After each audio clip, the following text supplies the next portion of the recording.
Welcome back to the channel. Today, I'll share a powerful Senate exchange on two urgent issues: America's energy independence and deterring threats from Russia and China. These questions affect our national security and every American facing high gas prices and global instability. Let's dive in. I asked a simple question: why hasn't President Biden sanctioned Russia's energy sector?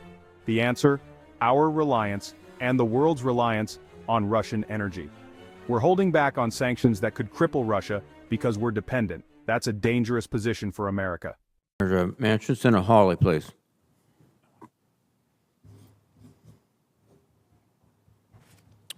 Thank you, Mr. Chairman, and thanks to the witnesses for being here. Mr. Zakheim, let me start with you, if I could. President Biden has thus far withheld sanctions against Russia's energy sector. Do you think that might have something to do with our own reliance and global reliance on Russia's energy exports? Yes, Senator. I turn to our own energy production. This administration throttled domestic oil and gas, canceled pipelines, and froze new drilling. Was that wise? The witness said no. Shouldn't restoring energy independence and being a top exporter be our priority? The answer: yes, that's why I've introduced legislation to roll back these shutdowns. Stay updated, hit subscribe now. Do you think it was wise for this president, when he came to office, to throttle down America's energy production, to end new leases on oil and gas exploration, to cancel pipelines in this country, to permit new drilling to go forward? Do you think that was a wise geostrategic position to take? No, Senator. If it increased reliance on Russian oil or Iranian oil, definitely not.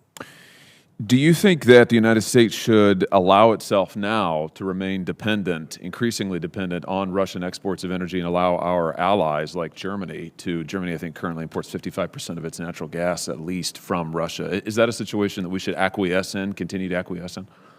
No, we shouldn't rely on that, and we should encourage our allies not to either. What about our own energy independence? Is, in your view, again, just put aside our galloping inflation in this country brought about by the president's policies, put aside the prices that Americans are paying at the gas pump every single day, just from a geostrategic point of view, shouldn't it be a priority for this country to restore our own energy independence, to become, again, a major net exporter of energy globally, and to try to become the world's major supplier, #1 supplier of energy in the world? I mean, don't you think that's a geostrategic priority at this point? It's a clear priority and interest, and one that we should pursue. Then I shifted to deterrence. We've all seen Russia's invasion of Ukraine. The brutal truth: deterrence failed. I asked, should we repeat the same mistake with Taiwan, waiting until after China attacks? The answer was clear: we must support Taiwan now, before it's too late. Well, I agree with you, and that's why I've introduced legislation that would roll back this administration's shutdown of our energy sector. I think it has proven to be a geostrategic disaster. We're seeing it play out before us in Ukraine. We're seeing it in the inflation that Americans are facing. And to my mind, given the confluence of events in Europe now, there's nothing that we could do that is probably more important than a combination of sanctions that would throttle down the Russian energy sector and throttle up our energy production to the fullest possible extent. Let me switch theaters for a moment with you, Mr. Zakheim, and talk about Asia, which is our pacing theater, and then about China, which is our pacing threat. The National Defense Strategy Commission, on which you served, emphasized the importance of combat-credible forces deployed forward to deter enemy aggression in the Indo-Pacific. I think one of the lessons that we have to face about the latest aggression, the Russian aggression that we see in Ukraine, is that deterrence failed. I mean, we are in the midst of a massive invasion because this administration did not successfully deter Russia. We can't allow that same situation to replay itself in the Indo-Pacific with regard to Taiwan. Taiwan must step up and invest in its own defense, vital systems, and readiness. Our aid should be matched by their commitment and smart spending for real deterrence. So my question is, should we wait to support Taiwan with military and lethal aid the way that we waited back in 2014, for example, to support Ukraine until after Russia actually conducted its first invasion into Ukrainian territory? Should we wait, or should we act now with regard to Taiwan in terms of supplying vital aid? Senator, I agree with your analysis. I don't think we should wait. I think it's not entirely analogous, Ukraine, Taiwan. I think Taiwan could do more in terms of paying for their own support and aid. But I think some of the legislation that you support here in the Senate and others in the House of Representatives are pushing forward in terms of a robust package ought to be pursued.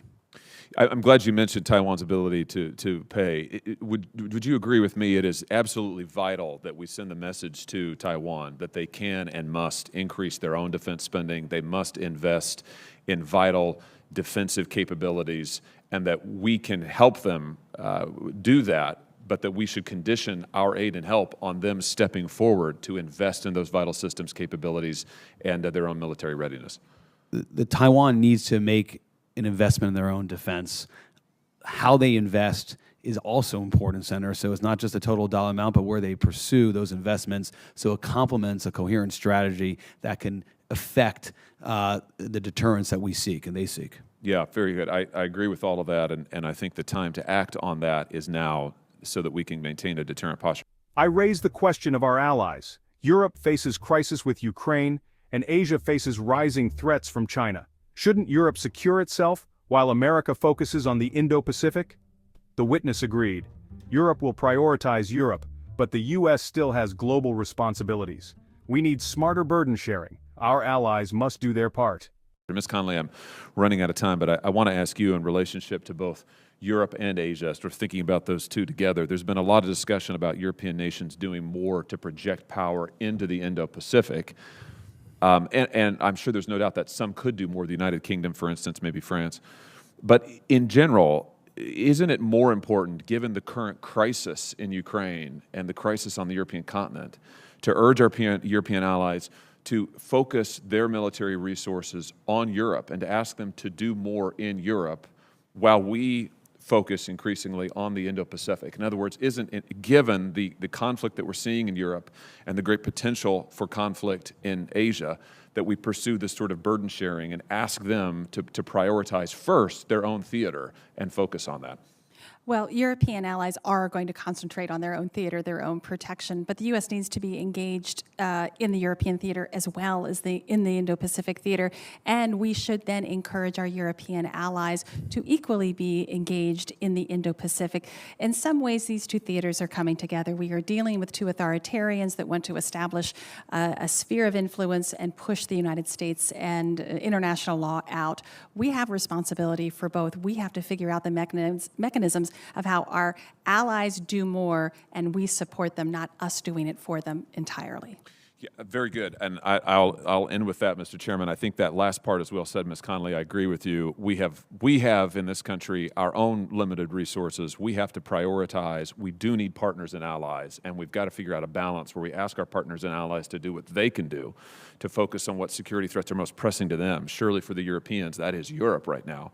And we've got to maintain our own strategic focus, which is first our pacing theater, Asia, then Europe, and we've got to work with our allies and partners to meet the challenges in both, is my view. Thank you, Mr. Chairman. In the end, it's about priorities, restoring energy independence, standing strong against authoritarian regimes, and working with allies to defend freedom worldwide. These choices impact gas prices, the safety of our troops, and America's future security. Like, share, and subscribe for more. Stay informed and engaged.